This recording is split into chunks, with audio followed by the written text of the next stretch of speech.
preste bastante atenção. Às quartas-feiras estou pregando sobre a carta do apóstolo Paulo aos Romanos. E hoje é parte 32 de 41, iremos concluir em junho. Ouça o tema desta noite: vidas transformadas, relacionamentos transformados. Todo o capítulo 12 de Romanos. Ouça com atenção. No capítulo 12 da carta do apóstolo Paulo aos Romanos, ele foca sua atenção nos relacionamentos com Deus, com nós mesmos, com o próximo e com os inimigos. Uma vida transformada tem relacionamentos transformados. Você não pode amar a Deus e odiar os irmãos. Você não pode ter um relacionamento vertical correto se os relacionamentos horizontais estão errados. Há muitos membros de igrejas que estão nesse erro. Estão orando e não está chegando no céu as orações. Estão no culto, mas a oração não é recebida. Porque estão errados. Acompanhe com atenção o decreto da palavra inspirada e revelada da parte de Deus. O relacionamento com Deus. O apóstolo Paulo declara que Cristo, o Filho do Deus vivo, entregou seu corpo na cruz como sacrifício vicário e morreu por nós, varrendo todas as vítimas mortas do altar de Deus. E agora você precisa entregar seu corpo como sacrifício vivo a Deus, como culto racional ou culto espiritual. O apóstolo Paulo roga pelas misericórdias de Deus, ou seja, com base no que Deus fez por nós. Não há motivação maior para uma vida de santidade que contempla as misericórdias de Deus. Vou compartilhar verdades teológicas aqui e agora. Pense nisso no grego skepton tu. Primeira verdade teológica. Corpos consagrados.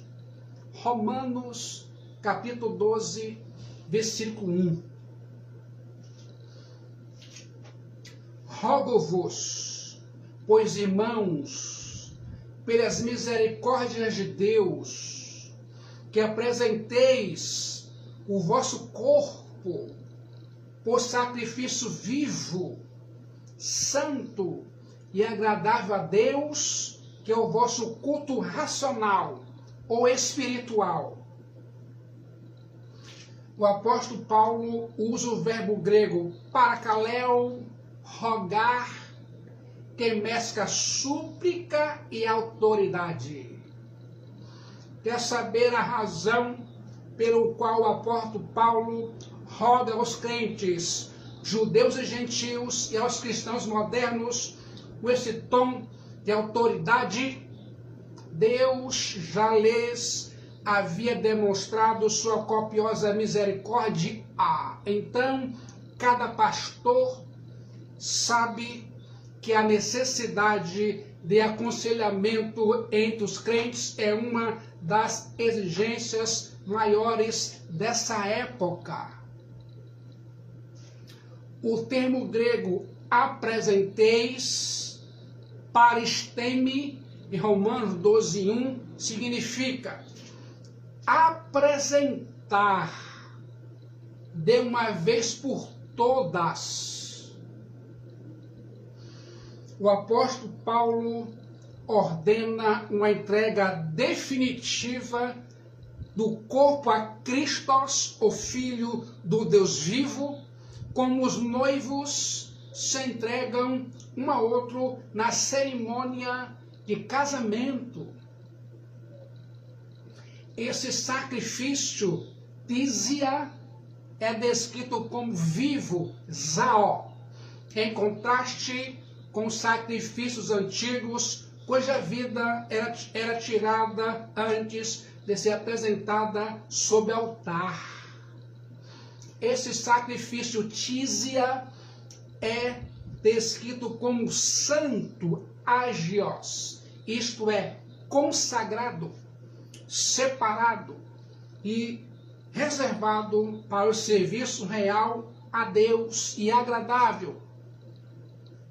Eurasteros, a Deus, como ascender em sua presença da oferta aromática de outrora.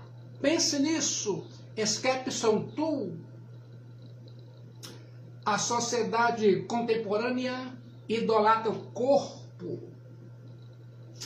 A palavra de Deus, entretanto, nos ensina a não cultuar o corpo, mas cultuar a Deus por intermédio do corpo. Preste atenção, antes da sua conversão a Cristo, o Filho do Deus vivo, você oferecia os membros do seu corpo ao pecado.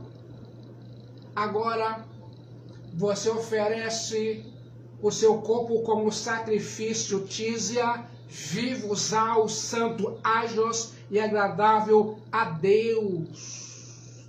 Você não oferece mais um cordeiro morto no altar, mas o seu corpo vivo. O seu corpo não é uma tumba, como pensavam os gregos. O seu corpo é habitação, é o templo do Espírito Santo.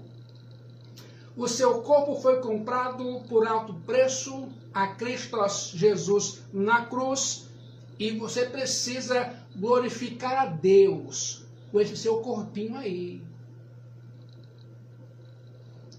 O próprio Deus tomou um corpo humano e nele habitou. João 1,14. E o verbo Logos se fez carne e habitou entre nós, cheio de graça e de verdade. Os nossos corpos serão ressuscitados e glorificados um dia.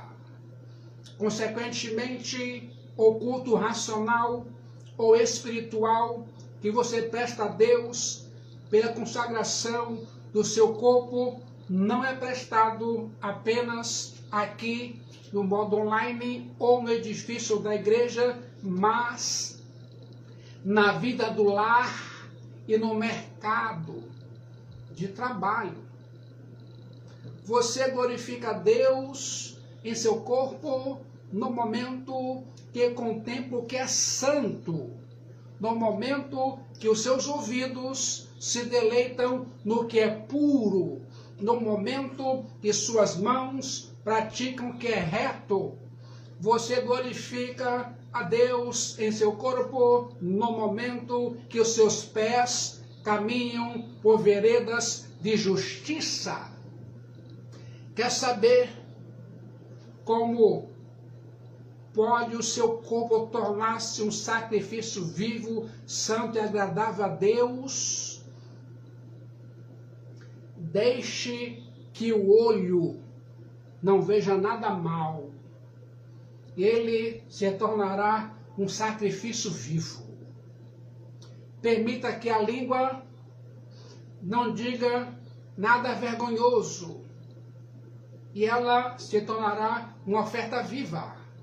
Deixe que a mão não faça nada ilegal, e ela se tornará uma oferta em holocausto, que você produza frutos para Deus com suas mãos, com os pés, com a sua boca e com todos os outros membros do seu corpo. O apóstolo Paulo diz que a oferta do seu corpo como sacrifício vivo, santo e agradável a Deus, que é o vosso culto racional. Romanos 12:1. A palavra grega lógicos, racional, carrega a ideia de razoável, lógico e sensato. Trata-se, portanto, de um culto oferecido de mente e coração, culto espiritual em oposição a culto cerimonial. Talvez seria preferível culto espiritual, em contraste com as exterioridades do culto do templo de Israel em Jerusalém. O culto racional, lógicos ou espiritual é apenas um culto que responde de modo corrente e adequado às misericórdias de Deus em Cristo, seu Filho. Você sabia? Segunda verdade teológica: mentes transformadas. Quer saber como lidar com o mundo na qualidade de nosso inimigo? O mundo está muito claramente definido nas Escrituras como inimigo ativo dos crentes modernos e de todos os cristãos. É um inimigo que precisamos enfrentar agressivamente em nossa batalha espiritual. Muitos crentes já perderam essa batalha e voltaram a amar o mundo e o príncipe do mundo, que é Satanás. Infelizmente, o apóstolo Paulo dá aos crentes a ordem imperiosa. Romanos 12:2. E não vos conformeis com este século, no grego aion. Christos, o Filho do Deus vivo, lembrou aos seus discípulos, em João 15:19, se vós fosseis do mundo, aqui é cosmos, o mundo cosmos, amaria o que era seu. Como todavia não sois do mundo cosmos, pelo contrário, dele vos escolhi, por isso o mundo cosmos vos odeia. João 15:19. Expecto tu, pense nisso. São 3 palavras gregas que às vezes são traduzidas pela palavra mundo. A palavra grega oikoumene é geralmente usada indicando o mundo habitado ou a terra onde vivemos. A palavra aion é às vezes traduzida por mundo, mas com mais frequência por século, aion, dando a entender a era na qual vivemos. Às vezes, essa palavra aion descreve a filosofia ou sistema de ideias que caracterizam uma era em particular. E nesse sentido, é um inimigo a ser derrotado. Em tais casos, aion, século, é quase intercambiável com o significado de nossa próxima palavra, cosmos. A palavra mais usada no grego para descrever nosso inimigo, o mundo, é cosmos. Esta palavra é usada principalmente para descrever a ordem, o sistema que governa essa terra habitada. É um sistema espiritual de coisas que se opõem a Cristos, o anticristos. Cosmos, descrito em João 15:19. Sendo nosso inimigo, o mundo é todo um sistema organizado, formado de variadas e mutantes filosofias sociais, econômicas, materialistas e religiosas, que se expressam através das organizações e personalidade dos seres humanos.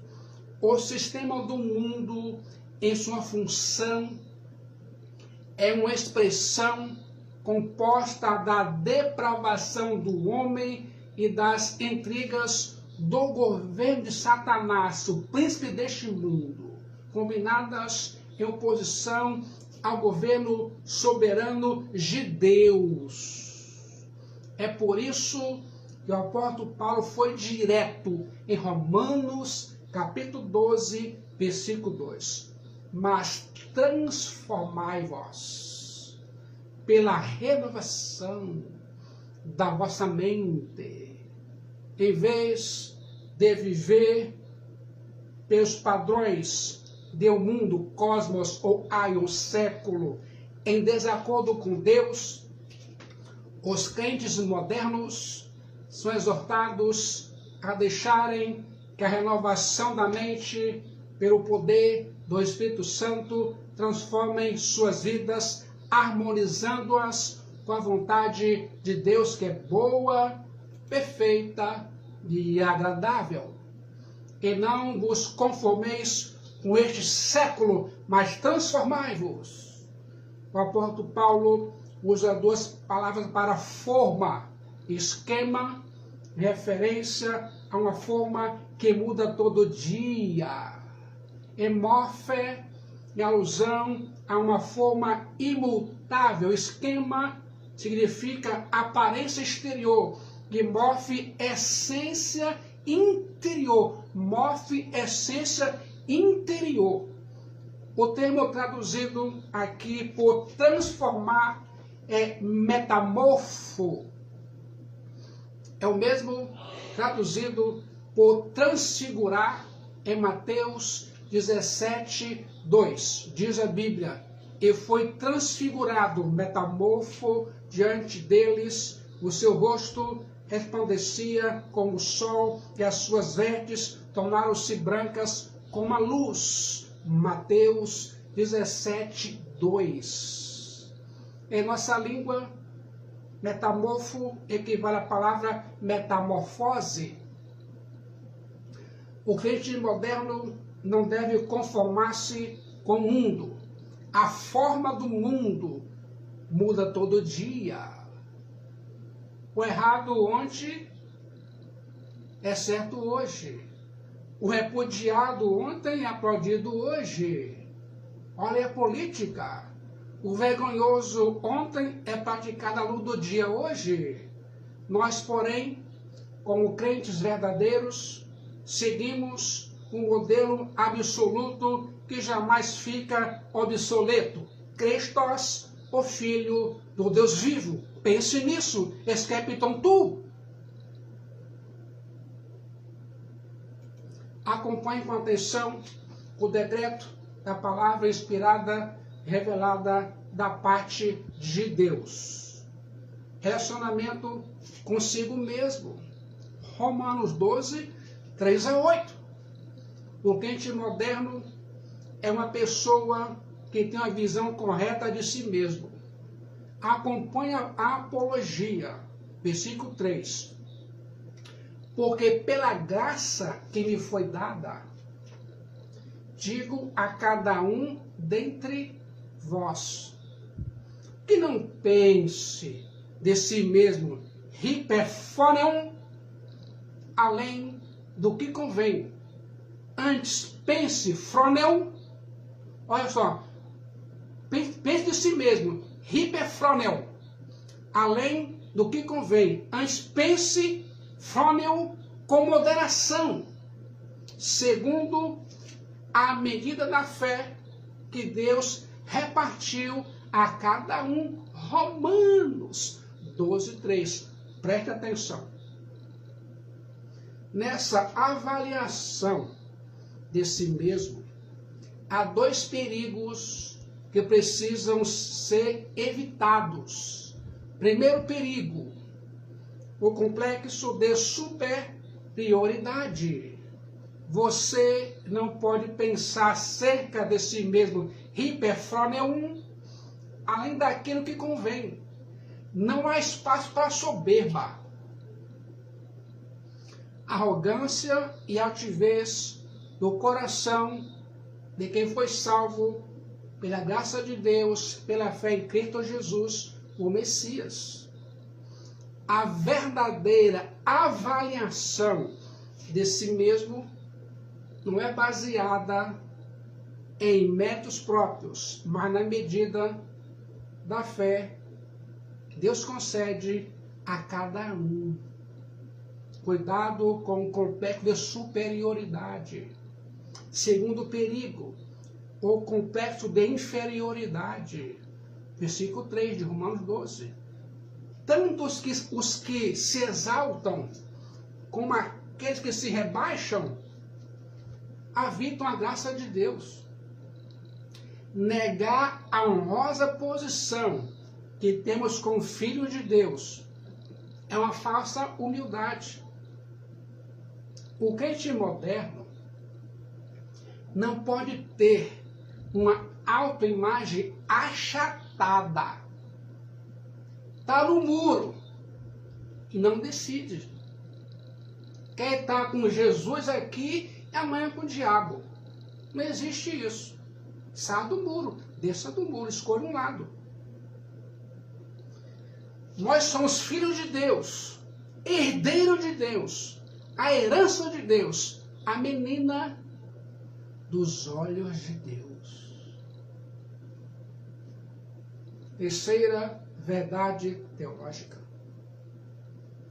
O cristão ou o crente moderno tem uma compreensão correta dos seus dons espirituais. Eu gosto muito dessa parte. Romanos 12, 4 a 8. Porque assim, como num só corpo temos muitos membros, mas nem todos os membros têm a mesma função, 12:4, assim também nós, conquanto muitos, somos um só corpo em Cristo e membros um dos outros. Versículo 6. Tendo, porém, diferentes dons, segundo a graça que nos foi dada. Se profecia, seja segundo a proporção da fé. Versículo 6. Se ministério, dediquemo-nos ao ministério. Ou que ensina, esmere-se no fazê-lo. Versículo 7. O que exorta, faça-o com dedicação. O que contribui, com liberdade. O que preside, com diligência. Quem exerce misericórdia, com alegria. Romanos 12, 4 a 8. Pertencemos uns aos outros, ministramos uns aos outros e precisamos um dos outros. Pense nisso. Escapiton tu. Estou fazendo uma exposição teológica apologética. Peço atenção a lições do apóstolo Paulo. A unidade. Romanos 12, 5. Somos um só corpo. Fazemos parte de uma só família. Somos um só rebanho. Embora coletivamente sejamos vários membros, somos um só corpo. O que dá unidade a esse corpo é estarmos ligados à mesma cabeça e sermos irrigados pelo mesmo sangue, Cristo e o sangue de Cristo. Agora, a adversidade, a marca das obras de Deus é a diversidade, não a uniformidade. Assim é com a natureza, assim é com a graça, e em nenhum lugar mais que na igreja, a comunidade cristã. Nesta há muitos homens e mulheres das mais diversas origens, ambientes, temperamentos e capacidades. E não só isso, mas desde que se tornaram cristãos, são dotados por Deus de grande variedade de dons espirituais. Entretanto, graças a essa diversidade, que por meio dela, cada um pode cooperar para o bem do corpo. Assim como o corpo tem vários membros, Deus concedeu à igreja vários dons.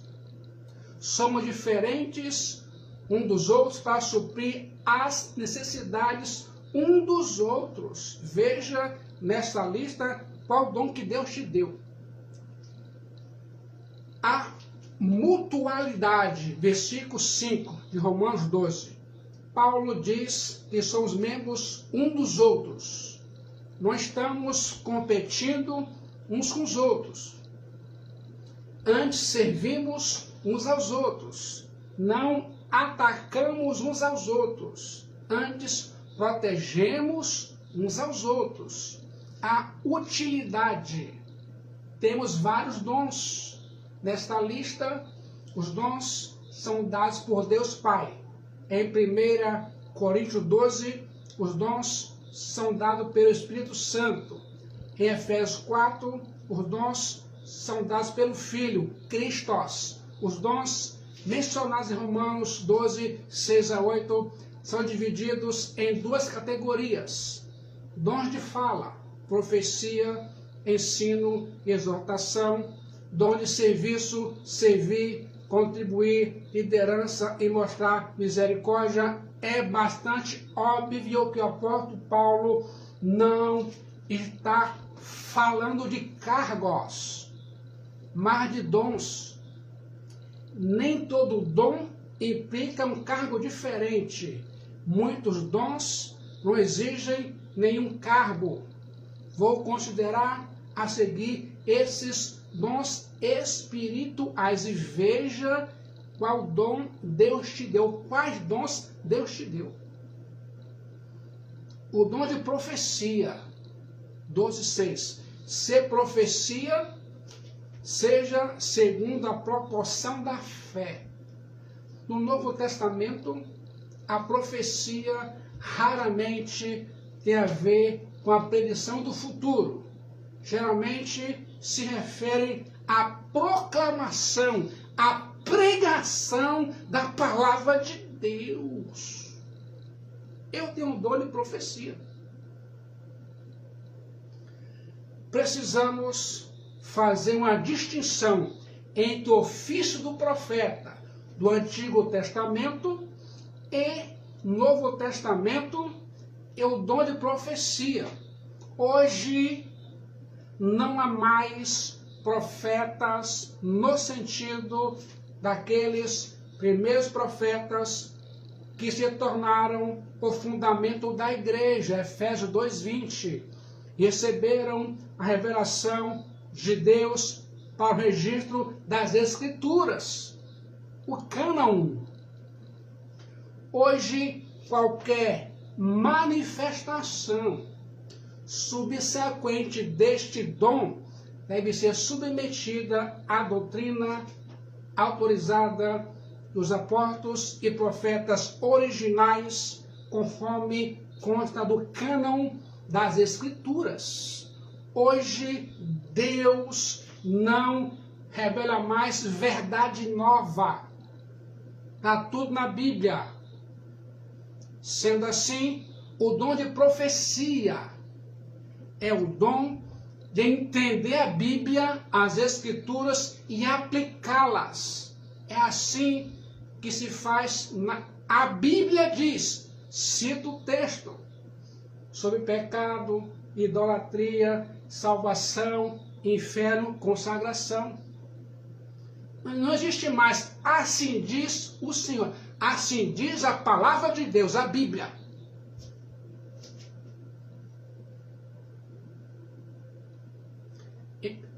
Hoje Deus não revela mais verdade nova diretamente. Sendo assim, o dom de profecia é o dom de entender a Escritura e aplicá-la.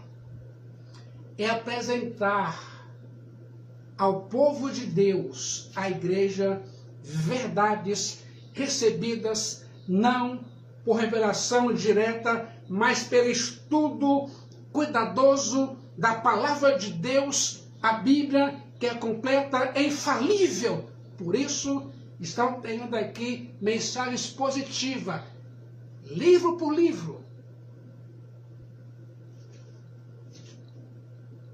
Quando o apóstolo diz, se profecia ser segundo a proporção da fé, precisamos entender que fé aqui não é subjetiva, mas fé objetiva, ou seja, o conteúdo geral das Escrituras, a Bíblia, a palavra de Deus. Para um crente ou um pastor pregar a Bíblia, tem que ler Bíblia, tem que ler toda a Bíblia, entender Bíblia. Dom de ministério, 12:7. Ser ministério é de quem, irmãos? Ao ministério, e aí no grego, diaconia, 12:7. Se a profecia envolve demonstrar o amor de Cristo, o Filho do Deus vivo, aos homens, pela pregação da palavra, a diaconia, o dom de serviço ou de ministério, implica demonstrar o amor de Cristo, o Filho do Deus vivo, às pessoas por atos de serviço. Quem tem esse dom de ministério, diaconia, é especialmente prestativo e disposto a ajudar. Não é a mesma coisa de dom pastoral. Diaconia, servir. Ministério é servir. Dom de ensino, 12:7. Ou que ensina, esmere-se no fazê-lo, didascalaia. A mensagem da palavra de Deus, a Bíblia, não deve ser apenas proclamada, mas explicada. Explicar errado forma crentes errados. Quem tem um dom de ensino, didasco, apresenta proporção natural para estudo. Tem que passar um pastor com a faculdade teológica. Não existe pastor sem fundamento teológico de faculdade teológica. Tem que estudar a Bíblia. Dom de ensino, trata-se do indivíduo que investe na pesquisa, que se deleita com o exame da palavra de Deus e se alegra em compartilhar com outros esse conhecimento. Envolve a habilidade de aprofundar-se nas insondáveis riquezas da palavra de Deus, a Bíblia, o Evangelho de Cristo, o Filho do Deus vivo, e aclará-las em detalhes específicos para a igreja. Se porventura você conhece pastores que não pregam Bíblia, que ensinam Bíblia, tome cuidado. Tome cuidado. Dom de exortação, 12:8 de Romanos 12. Ou que exorta para Caléu, faça com dedicação. Se o ensino se dirige ao entendimento, a exortação é dirigida à consciência, às emoções. Estes devem estar sempre juntos, pois enquanto a exortação recebe conteúdo do ensino, o ensino recebe sua força da exortação. O dom de exortação é a habilidade de estar do lado de outra pessoa para fortalecê-lo ou fortalecê-la e consolá-lo ou consolá-la. Este é o dom de tornar a doutrina da palavra de Deus viva na vida do cristão, da igreja, despertando ou despertando-a, a fim de que ele ou ela tenha uma vida espiritual em saúde mental, emocional e espiritual. O que falta hoje nas igrejas é saúde mental, emocional e espiritual. Há muitos crentes depressivos e ansiosos, anualmente falando. O dom de contribuição, 12:8. O que contribui metadidome com liberalidade. O dom de contribuição é a habilidade especial de ofertar, repartir e compartilhar bens materiais com as pessoas em suas necessidades, na medida de suas posses e até acima delas. Leia 2 Coríntios 8, de 1 a 5. É importante ressaltar que não está aqui o foco de quantidade. Rico e pobre podem contribuir. Quem tem esse dom de contribuição jamais vê a contribuição como um peso ou obrigação, mas como privilégio. Você está gostando de ouvir vidas transformadas, relacionamentos transformados. O dom de presidência, 12:8. O que preside, proesteme com diligência. Deus habilita alguns membros da igreja a exercer a liderança, dando-lhes o dom de presidência. Trata-se do dom de liderar. A palavra grega proesteme traz a ideia de ficar em pé diante de alguém. Liderar é ir adiante de alguém para guiar. O líder é aquele que inspira confiança nos outros. O líder é aquele que está disposto a correr riscos, enfrentar perigos para defender seu liderado. Cada pastor sabe como liderar a igreja de Cristo. O dom de misericórdia, 12:8. Quem exerce misericórdia com alegria. O dom de misericórdia é aquele que leva o crente moderno a se comprometer com os aflitos e socorrê-los em suas angústias, fazendo isso com alegria. Nesse sentido, Cristo, o Filho do Deus vivo da sua igreja, se torna um imã para um número enorme de fracos, doentes e pobres. O dom de misericórdia move as ações sociais mais sublimes. Aqueles que têm o dom de misericórdia identificam-se espontaneamente com os que sofrem e manifestam compaixão em ações práticas que aliviam sofrimento. Acompanhe com atenção o decreto da palavra inspirada e revelada de Deus. Relacionamento com os irmãos. Romanos 12, 9 a 16. O amor é o sistema circulatório da igreja, o corpo espiritual, permitindo que todos os membros funcionem de maneira saudável e harmoniosa. Vou aqui agora compartilhar a receita do amor. Tem 12 ingredientes. Primeira receita do amor: sinceridade. O amor seja sem hipocrisia. Romanos 12, 9. A palavra grega Aripróquitos, sem hipocrisia, é muito interessante. Hipócrates era o autor que participava de um drama, de um teatro.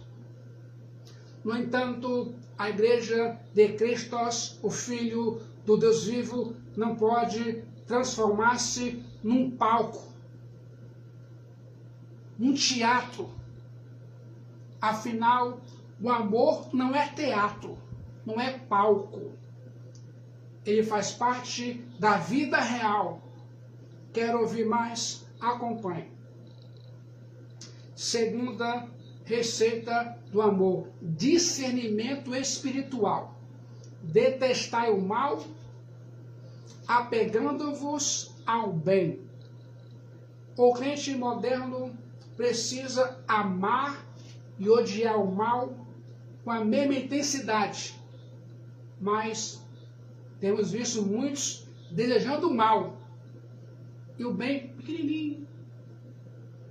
O crente moderno precisa sentir aversão e repugnância pelo mal. O crente moderno não pode ser uma pessoa amorfa, insípida, que fica sempre em cima do muro, sem se posicionar. Terceira receita do amor: afeição. Versículo 10, Romanos 12. Amai-vos cordialmente uns aos outros, com amor fraternal. O apóstolo Paulo usa duas palavras gregas distintas para amor: Filadélfia e Filotropos. A primeira descreve o amor fraternal, ou seja, o amor de irmãos, irmãs, uns pelos outros. A segunda, Filóstrogos, descreve a afeição natural que sentimos nossos familiares, tipicamente o amor dos pais pelos filhos. Ambas as palavras eram aplicadas a relações de sangue dentro da família humana. Devemos amar nossos irmãos em Cristo, o Filho do Deus vivo, como amamos os membros da nossa família de sangue. Quarta receita do amor: honra. Romanos 12:10. Preferindo-vos em honra uns aos outros. O amor na família cristã deve expressar-se em honra mútua, assim como em afeição mútua. Quinta receita do amor: entusiasmo. Romanos 12:11. No zelo não sejais remissos, sede fervorosos de espírito, servindo ao Senhor. O crente moderno precisa ser um indivíduo em chamas para Deus. Aqueles que são mornos provocam náuseas em Jesus Cristo, e a semelhança da igreja em Laodiceia estão prestes a ser vomitados. Cuidado. Se você não tem entusiasmo, cuidado, você vai vomitar. Sexta receita do amor: paciência. Romanos 12:12. Regozijai-vos na esperança, sede pacientes na tribulação, na oração, perseverantes. O crente moderno cruza os vales da vida com os olhos cravados na esperança da gloriosa volta de Cristo, o Filho do Deus vivo. O crente moderno se alimenta de uma viva esperança enquanto pacientemente enfrenta as tribulações desse mundo cosmo ou aion, uma vida de oração perseverante. A esperança da salvação estimula a alegria presente. Você, irmã, é uma pessoa de oração perseverante? Sétima receita do amor: generosidade. Romanos 12:13. Compartilhai as necessidades dos santos. O verbo grego koinoneo, compartilhar, pode significar tanto participar das necessidades e dos sofrimentos dos outros, como repartir nossos recursos com eles. Você sabia? Oitava receita do amor, hospitalidade. Romanos 12:13. Praticai a hospitalidade. Ser com os necessitados. Precisamos ser generosos com os visitantes, devemos ser hospitaleiros. É preciso haver um equilíbrio entre amor pelos irmãos, irmãs, e amor pelos estranhos. Nona receita do amor, boa vontade. Romanos 12:14. Abençoai o que vos perseguem, abençoai e não amaldiçoeis. O crente moderno precisa desejar o bem, até mesmo para aqueles que lhe desejam mal. Décima receita do amor, simpatia. Romanos 12:15. Alegrai-vos, chairon, com os que se alegram, e chorai com os que choram. O amor nunca se mantém longe das alegrias e das dores. 11ª receita do amor, Romanos 12:16. Harmonia, tendo o mesmo sentimento uns para com os outros. O crente moderno precisa ser unânime, nutrir os mais nobres sentimentos e praticar as mais excelentes atitudes. 12ª receita do amor, humildade. Romanos 12:16. Em lugar de seres orgulhosos, condescendei com o que é humilde, não sejais sábios aos vossos próprios olhos. Entre os cristãos não deveriam ter espaço o esnobismo. Acompanhe com atenção o decreto da palavra inspirada, revelada da parte de Deus. Relacionamento com os inimigos. O crente moderno não faz inimigos, mas tem inimigos. Cristos, o Filho do Deus vivo, teve inimigos. O apóstolo Paulo teve inimigos. Temos inimigos e precisamos aprender a lidar com eles. A igreja tem inimigos. Por essa razão, não há vida saudável, casamento saudável, família saudável ou igreja saudável sem relacionamentos saudáveis e sem o exercício do perdão. O apóstolo Paulo faz uma apologia acerca do nosso relacionamento com os inimigos.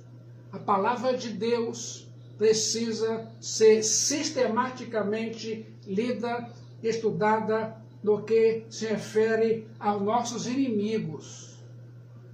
Primeira apologia, não devemos retaliar. Romanos 12:17. Não torneis a ninguém mal por mal, esforçai-vos por fazer o bem perante todos os homens. Pagar o mal com o mal, devolver a agressão na mesma moeda, dar o troco na mesma medida, podem dar-lhe sensação de ser justo, mas não expressam a graça de Deus. Somos um povo perdoador e perdoado. Pagar o bem com o mal é demoníaco. Pagar o mal com o mal é retribuição humana. Pagar o mal com o bem é graça de Deus. Esquepetou tu, pense nisso. A Bíblia fala que Jó, em vez de retaliar seus acusadores, orou por eles, e na medida em que fez isso, eles foram perdoados. Jó foi restaurado. Estevão intercedeu por seus algozes quando estava sendo apedrejado. Ao ser pregado na cruz, Cristo, o Filho do Deus vivo, orou por seus exatores. O apóstolo Paulo combate aqui dois erros estreitamente relacionados. Primeiro, a vingança, o desejo de desforrar-se por uma injustiça sofrida. A vingança é uma espécie de apropriação indébita. A vingança pertence só a Deus e não a nós. Administrá-la com nossas mãos é conspirar contra uma atribuição de Deus.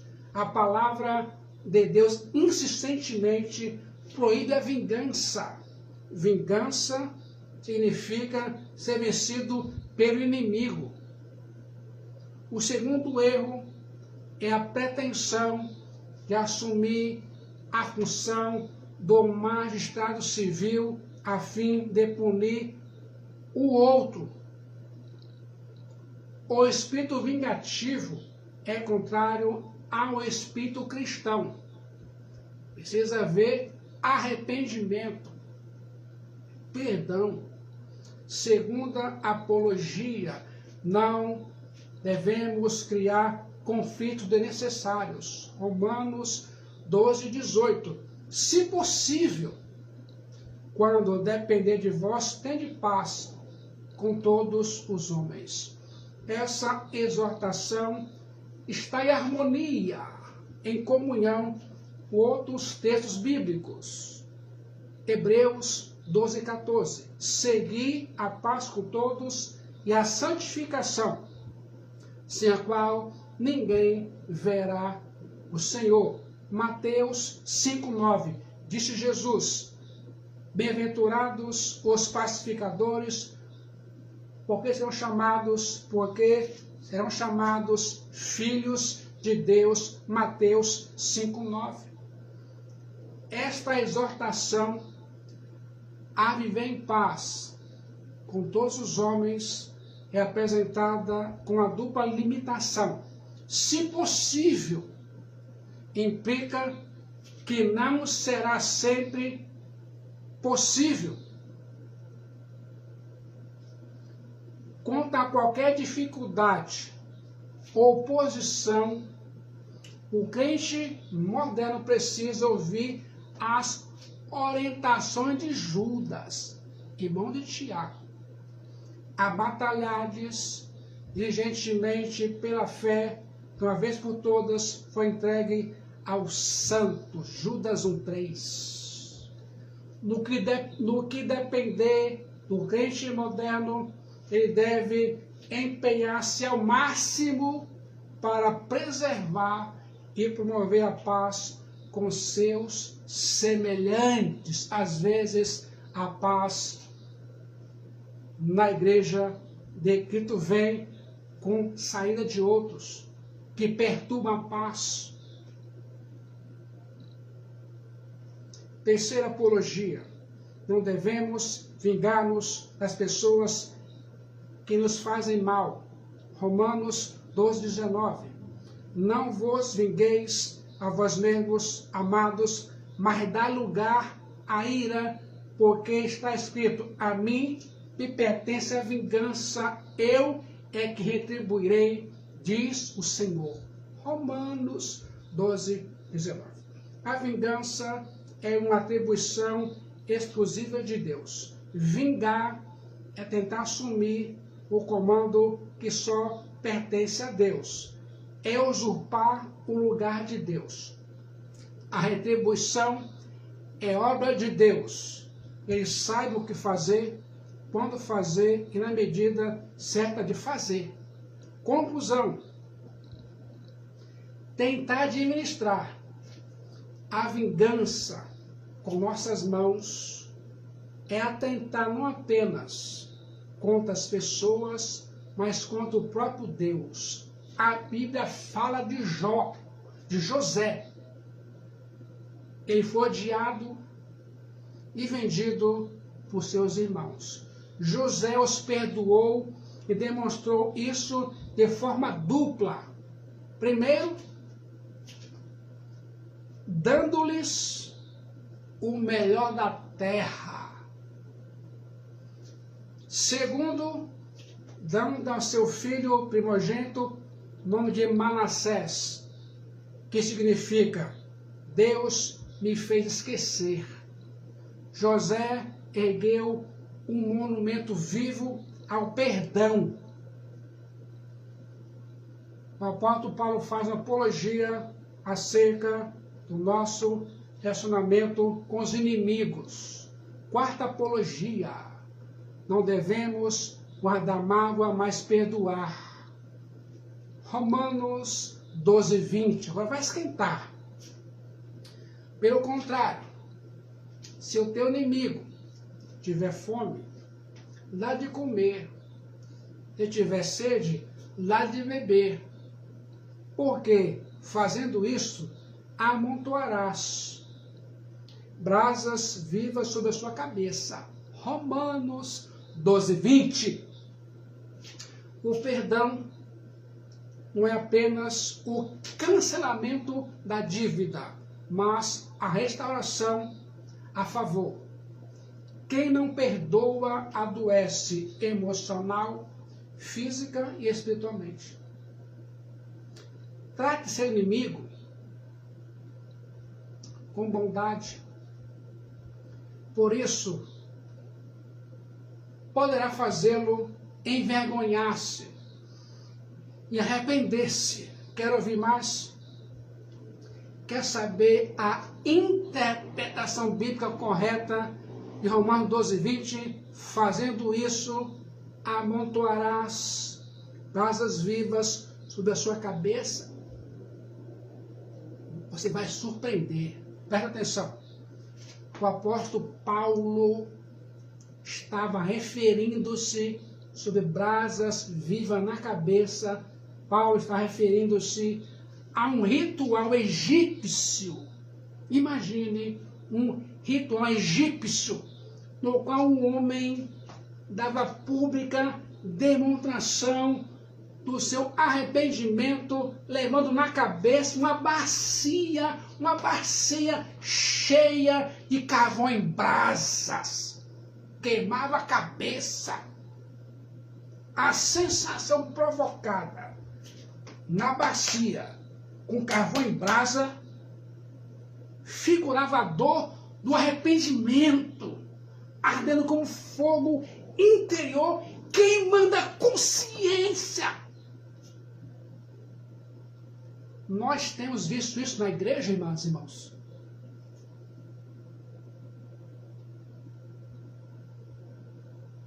Muitos saem caluniando, detonando, maldiçoando. Onde está a bacia com carvão na cabeça? A brasa viva. E vai para outra igreja e lá arrebenta a igreja. Paulo faz uma apologia acerca do nosso relacionamento com os inimigos. A palavra de Deus precisa ser sistematicamente lida, estudada, porque se refere a nossos inimigos. Quinta apologia: não devemos ser derrotados pelo mal, mas vencer o mal com o bem. Romanos 12, 21. Não te deixes vencer do mal, mas vence o mal com o bem. O crente moderno age transcendentalmente. A primeira vitória sobre o mal é o amor. O mal só pode ser subjugado através do bem. Se pagarmos com a mesma moeda, só aumentaremos ainda mais o conflito. A vingança fomenta a contenda e desperta as chamas do ressentimento. Quão sublime é o alvo de conduzir nossos inimigos, adversários, ao arrependimento ou à vergonha, que restringirá e talvez removerá as ações malignas compelidas pela hostilidade. A palavra de Deus é o único manual inspirado que temos para enfrentar o conflito espiritual, a batalha espiritual. Outros livros só têm utilidade quando estão em harmonia com a palavra de Deus. São as escrituras devidamente consultadas e aplicadas que nos garantem a vitória espiritual. A guerra espiritual deve ser fundamentada e firmada sob o amplo uso da Bíblia.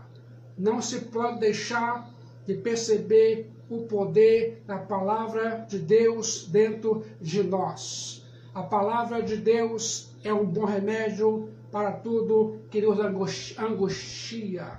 A palavra de Deus é o remédio divino para toda sorte de doenças espirituais. A palavra de Deus é sua nutrição espiritual, as vitaminas espirituais, os remédios e a própria fonte de sua vida espiritual em todos os níveis e sentidos que se pode pensar ou imaginar em Cristo Jesus. Que Deus nos abençoe nesse sentido. Vidas transformadas, relacionamentos transformados em Romanos 12, para a glória de Deus.